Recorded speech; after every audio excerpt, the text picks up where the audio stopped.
So, my name is Lily Holtzner, and I'm a career counselor at Cal Poly Career Services. Welcome to the second installment of How to Ace Your Interview. In this recording, I'm going to be talking about how you can prepare and do your best during the actual interview process, whether that is in person or virtually via video or phone. So, during the interview, make sure that you are arriving a little bit early if it's in person. And if it's virtual, make sure that you have everything ready to go a few minutes before your scheduled interview time slot is supposed to start. Just giving yourself that extra buffer if you get stuck in traffic or if you get a little bit lost, whatever it is, or if you're at home and you need to make sure that you've got your space ready to go, having a couple of extra minutes to get prepped is going to help you be calm and collected as you're heading into that interview, as opposed to running late and coming in hurried and already even more stressed out. Make sure that when you are in the interview itself that you're not talking too quickly. That's a fairly common nervous response, is to rush through your answers. So if you feel yourself kind of ramping up and going really fast, it's okay to pause, take a breath. You can do that before you answer each question too. Take a nice deep breath and organize your answer before jumping into it. And it's okay if you start off and you're talking too quickly, just recognizing it and reeling it in, slowing down your pace, that's also totally fine too. As you are answering your questions, make sure that your answers are clear and concise, and for the most part, under 2 minutes. And pay attention if you are in an in-person or video interview where you can see the nonverbal cues of the people interviewing you. You can usually tell if people are starting to lose interest or their attention is drifting. So just pay attention to those cues. And if you see it, be aware and just kind of adjust and start shortening your answers accordingly. Harkening back to the prior recording, make sure that when you are answering questions that you're providing concrete examples of relevant experience. So that is going back to those STAR stories that you hopefully have already practiced. So you have a couple of experiences ready to go that you're comfortable talking about. Again, as mentioned in the prior recording about preparing for your interview, keep your examples professional. This is not the time or the place to share overly personal information. You really want to keep it to the essential things that they need to know about you and showing them that you are capable of doing that position. Definitely talk about why you are interested in the company or the organization. And I think an important note here is to make sure that you can definitely talk about the things that you are excited to learn within whatever potential role you're looking at with the company, the institution, organization, whatever it is. But make sure that you are also talking about why you're interested in the company from the lens of here are the things that I think are really engaging that you're doing, and here's how I feel like my relevant experience, skills, and strengths are going to be a good fit for the foundations that you already have. So it's kind of a nuanced perspective.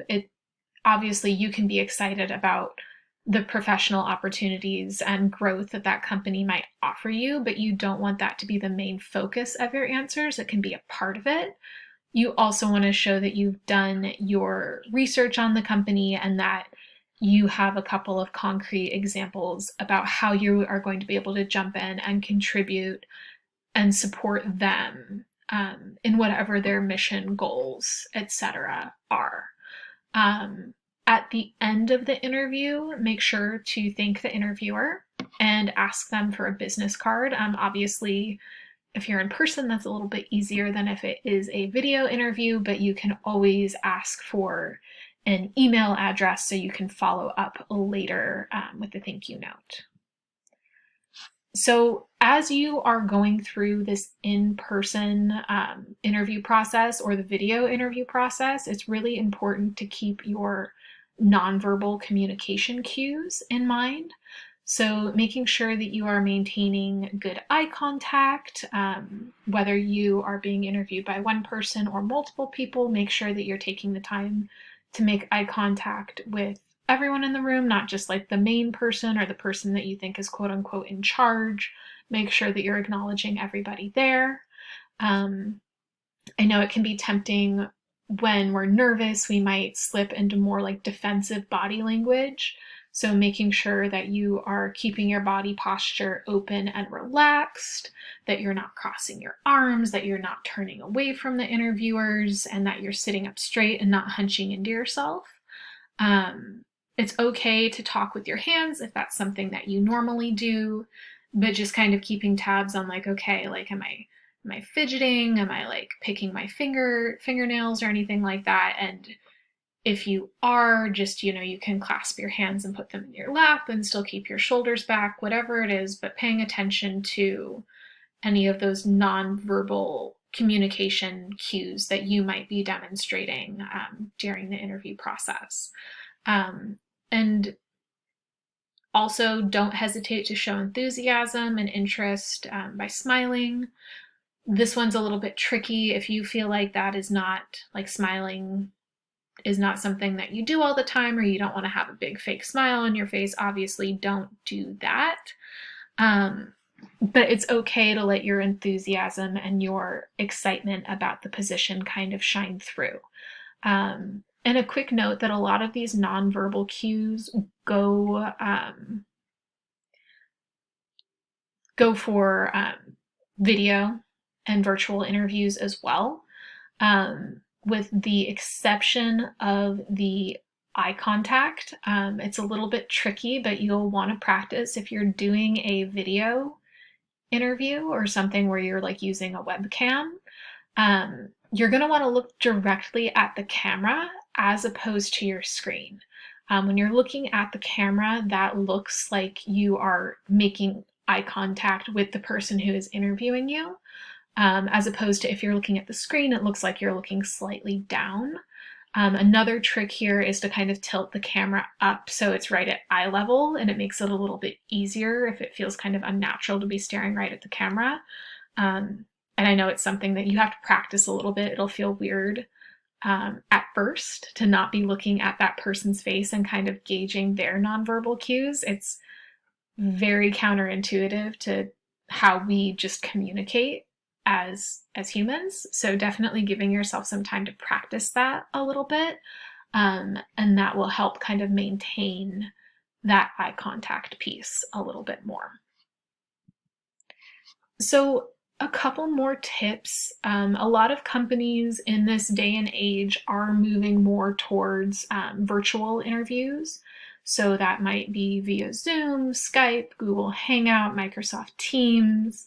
You might even have the kind of interview where it's like a pre-recorded interview and they send you the questions and you record yourself answering those questions and you have a set time limit and then you send those answers back, like without even talking to a person. So definitely, if you haven't had a virtual interview already, it is something that you are very likely to encounter at some point during your, job, internship, grad school, wherever you see yourself being in a situation where you might be doing an interview. You will probably encounter a virtual one at some point. So some things that you should be aware of as you are navigating virtual interviews: make sure that you're taking time to test your technology, whether that is the video, the webcam, the mic. Make sure that all of those things are functioning before your interview. The first time that you're testing these things should not be when you're sitting down to answer the interview call as it's coming in. Making sure that you're comfortable using the platform If you haven't used Zoom before, which I'm guessing you probably have because you're a Cal Poly student and you're probably taking some of those classes virtually, practice it, practice with Skype, practice with Teams, whatever they say they're going to be using. The first time that you're logging in and trying to navigate it should not be right before your interview. And this is kind of the additional concern, is that if you are applying for a job that is requiring you to have knowledge and like competency working with various types of technology, your comfort level and ability to navigate the virtual interview platform is also something that can potentially be considered a part of the interview process. So you want to show that you are aware, knowledgeable, and competent at navigating these tools. So that is something to keep in mind as well. Make sure that you're setting the scene, minimize all your distractions around you, look for natural light if you have it. If you can set up by a window, that's great. Make sure that you're tidying up around the space that you're using. You don't want anything behind you to be, messy or potentially distracting. Now is a good time to make sure that pets, roommates, family members, kiddos, whatever it is, or whomever it is, that they can't, walk in behind you during your interview. Think of it as much as you can. You want this to be private. I have the screenshot. I'm sure most of you have seen the YouTube video of the broadcaster who was trying to do a broadcast from home, and his family busted in, and it was adorable, but also something that for your interview, you want to make sure that something similar doesn't happen. Another thing that I would recommend is, again, same as if you were in an in-person interview, face-to-face, silence your phone, but also check out the notifications on your computer. Like for example, I have a Mac and I have my messages linked. So when I get a text message, it pings on my computer. And if I have that open when I'm doing, a video conference, that noise is really loud and potentially distracting. So just checking your notifications and making sure that those things are turned off is really important. And again, I know I already mentioned this, but like monitoring your body language in a similar way that you would do in a face-to-face interview, looking at the camera, not at the person. Another thing to keep in mind is giving a little bit more of a pause after you say something. So again, not the natural flow of conversation that we're used to when it's face-to-face and we're, pretty much subconsciously reading nonverbal cues and the conversation just flows. When you're using, video types of interviews, pausing like at least 7 seconds after you're done talking will give, audio and video time to catch up if there was any kind of lag. And it means that you won't be accidentally speaking over or interrupting anyone based on that next question that they might be getting ready to ask. And it's okay, like it's kind of inherent within the video process that the conversation might feel a little bit more stilted or uncomfortable than it would be face-to-face. So don't feel like this has to be perfect, but giving yourself time to pause after each thing that you say will help mitigate that, like crosstalk a little bit, and can make the conversation feel a little bit smoother.